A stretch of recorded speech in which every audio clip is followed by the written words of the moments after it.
Chacun a ce premier amour qu'il n'oublie jamais. J'ai passé un demi-siècle à me demander ce qu'elle était devenue. Et quand je l'ai enfin retrouvée, rien ne s'est passé comme je l'imaginais. Avant de perdre mon courage, je dois vous raconter quelque chose. Je m'appelle Richard et j'ai 82 ans. Pendant 50 ans, un seul nom n'a jamais quitté mon esprit. Evelyne. Un visage que je n'ai jamais pu oublier. Un visage que j'ai revu dans ma tête 100 000 fois. J'avais 19 ans quand nous nous sommes rencontrés. Elle en avait 18. C'était en 1962. Nous avons parlé, ri, et nous avions même pris des photos ensemble à cette époque. Puis un jour, elle a simplement disparu. Pas de revoir, pas d'explication, rien. Je me suis marié, mais je n'ai jamais jeté ces photographies. Avant de me juger, écoutez-moi. J'ai eu une fille et un fils. J'ai construit une vie.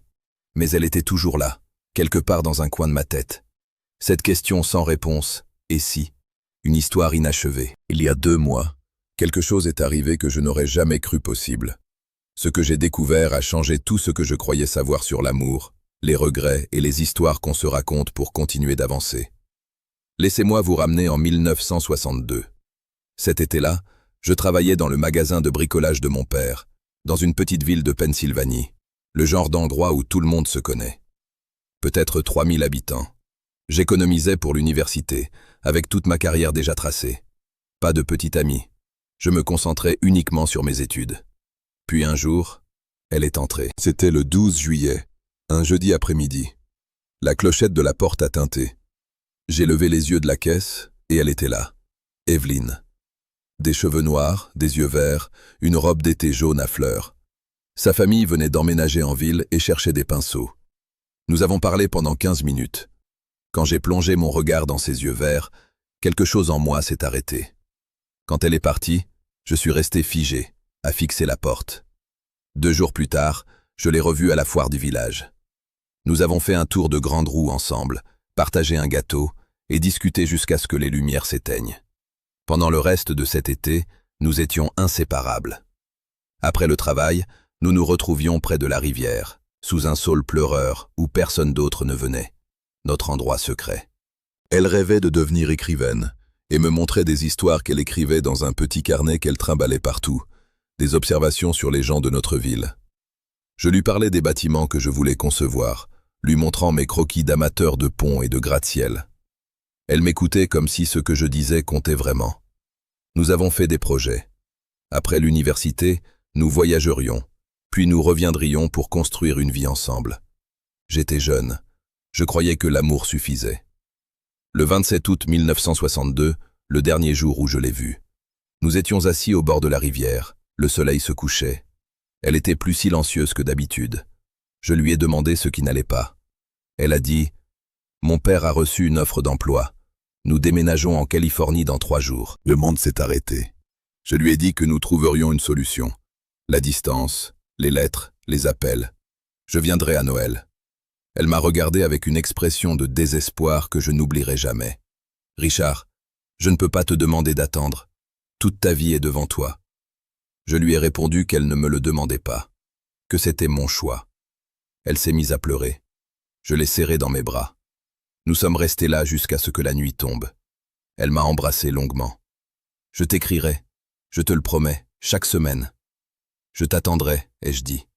3 jours plus tard, elle était partie. J'ai attendu cette lettre. Je vérifiais la boîte aux lettres tous les jours, descendant l'allée avant que mes parents ne se lèvent. Les semaines ont passé, puis les mois. Rien. Je me disais qu'elle avait peut-être besoin de temps pour s'installer, ou qu'elle avait perdu mon adresse. À Noël, j'ai dû me rendre à l'évidence. Elle n'écrirait pas. J'ai essayé de la retrouver. J'ai appelé les renseignements dans toutes les grandes villes de Californie. J'ai écrit à la ville dont elle m'avait parlé, sans résultat. Finalement, j'ai dû l'admettre. Elle était partie et ne voulait pas qu'on la retrouve. Je suis allé à l'université. J'ai rencontré une femme nommée Patricia, gentille, intelligente, stable. Nous nous sommes mariés en 1967, nous avons eu 2 enfants, acheté une maison. J'ai travaillé dans un cabinet d'ingénierie. Elle était institutrice. C'était une bonne vie, une vie normale. Mais Evelyne n'a jamais vraiment disparu. Elle était toujours là. Patricia le savait. Elle n'en a jamais parlé, mais elle le savait. Nous avons été mariés pendant 43 ans. Elle est morte d'un cancer en 2010. Durant ces dernières semaines, allongée dans son lit d'hôpital, elle m'a dit quelque chose. « Richard, j'espère que tu la retrouveras. J'espère que tu auras tes réponses. » Je ne savais pas quoi dire. Elle a continué. « Cette fille de Pennsylvanie, celle à qui tu penses quand tu crois que je ne regarde pas. » J'ai commencé à nier. Elle m'a arrêté. « Ça va, je le sais depuis des années. Tu l'as cherchée toute ta vie. » Elle avait raison, et ça m'a brisé. Elle a serré ma main.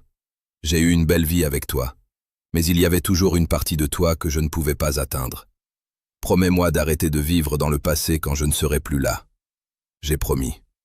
Mais je n'ai pas tenu cette promesse. Avance rapide jusqu'à il y a 2 mois. Ma fille m'a convaincu de m'inscrire sur Facebook, disant que ça m'aiderait à rester en contact avec mes petits-enfants.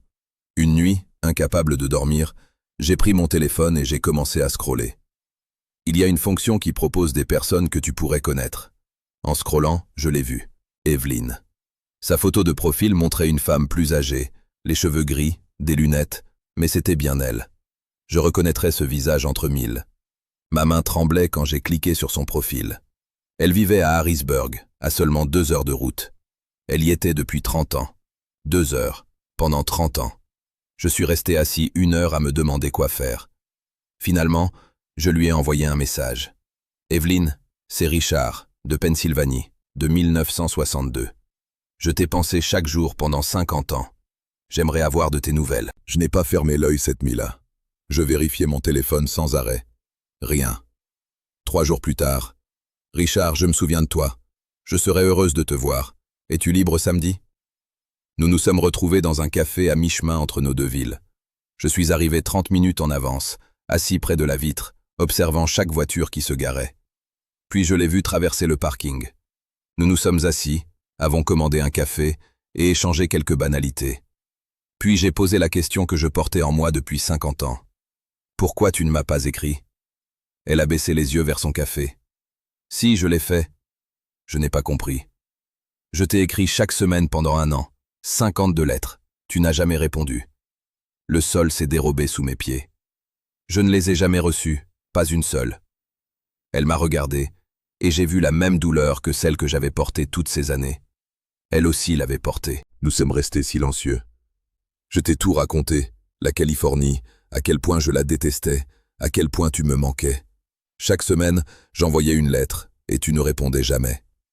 Je lui ai parlé de la boîte aux lettres que je vérifiais chaque jour, de mes tentatives pour la retrouver. Nous avons reconstitué les faits, son père.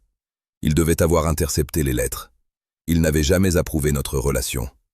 50 ans, 50 ans. Nous nous sommes posé des questions, et rien de tout cela n'était réel.